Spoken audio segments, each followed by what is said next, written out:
Hello friends, welcome to நிறைய kitchen. இன்றைக்கி நம்ம கிச்சனில் ரொம்ப ஹெல்த்தியான முருங்கைக்காயை வச்சு ஒரு ஜூஸ் ரெடி பண்ணியிருக்கேன். ஏலக்காய் தேங்காய் பால் சேர்த்ததுனால வாசனை அவ்வளோ அருமையாக இருக்கும், டேஸ்ட்டும் சூப்பராக இருக்கும். நெஞ்சு சளி இருக்கிறவங்களுக்கு இந்த மாதிரி ஜூஸ் ரெடி பண்ணி கொடுத்தா சளி அப்படியே இறங்கிரும். பசங்களும் விரும்பி சாப்பிடுவாங்க. நீங்களும் இந்த மாதிரி வீட்டை ட்ரை பண்ணி பாருங்கள். அதுக்கு முன்னாடி நம்ம சேனலை ஃபஸ்ட் டைம் பார்க்குறீங்கன்னா லைக் பண்ணுங்கள், ஷேர் பண்ணுங்கள், சப்ஸ்கிரைப் பண்ணுங்கள், பெல் பட்டனை கிளிக் பண்ணிடுங்க.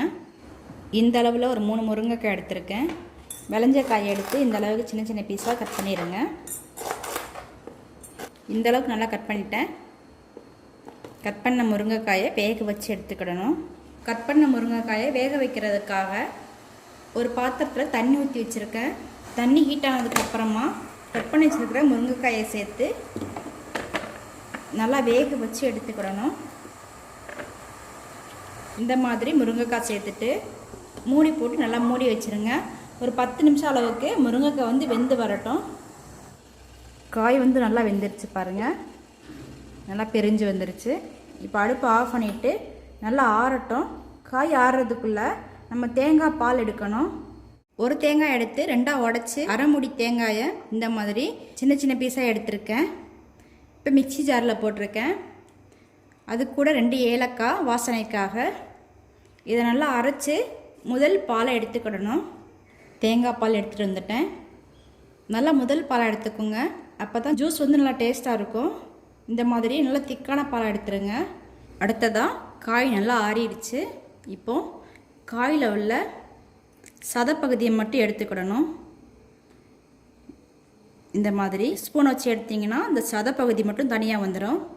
இந்த மாதிரி விதையெல்லாம் நீக்க வேண்டாம், விதையோடையே போட்டுருங்க. இதே மாதிரி எல்லாத்தையும் எடுத்துகிட்டு காமிக்கிறேன். இந்த மாதிரி சதப்பகுதி மட்டும் எடுத்திருக்கேன். ஒரு ஜார் எடுத்திருக்கேன். அந்த ஜாரில் முருங்கைக்காயோட சதப்பகுதியை சேர்த்துருங்க. இனிப்புக்கு தேவையான அளவு நாட்டு சர்க்கரை சேர்த்துருக்கேன்.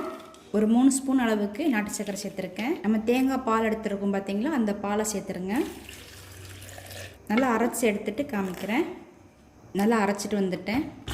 இந்த ஜூஸை வடிகட்டணும்னு தேவை கிடையாது, அப்படியே குடிச்சிக்கிடலாம். டேஸ்ட்டு நல்லா தான் இருக்கும். நீங்களும் இந்த மாதிரி வீட்டில் வித்தியாசமாக ட்ரை பண்ணி பாருங்கள். டேஸ்ட்டு சூப்பராக இருக்கும், அவ்வளோ ஹெல்த்தியானது. நெஞ்சு சளி இருக்கிறவங்களுக்கு இந்த மாதிரி ஜூஸ் ரெடி பண்ணி கொடுத்தா அப்படியே நெஞ்சு சளி இறங்கிரும். அவ்வளோ டேஸ்டானது, அவ்வளோ ஹெல்த்தியானது கூட. நீங்களும் இந்த மாதிரி வீடியோ ட்ரை பண்ணி பாருங்கள்.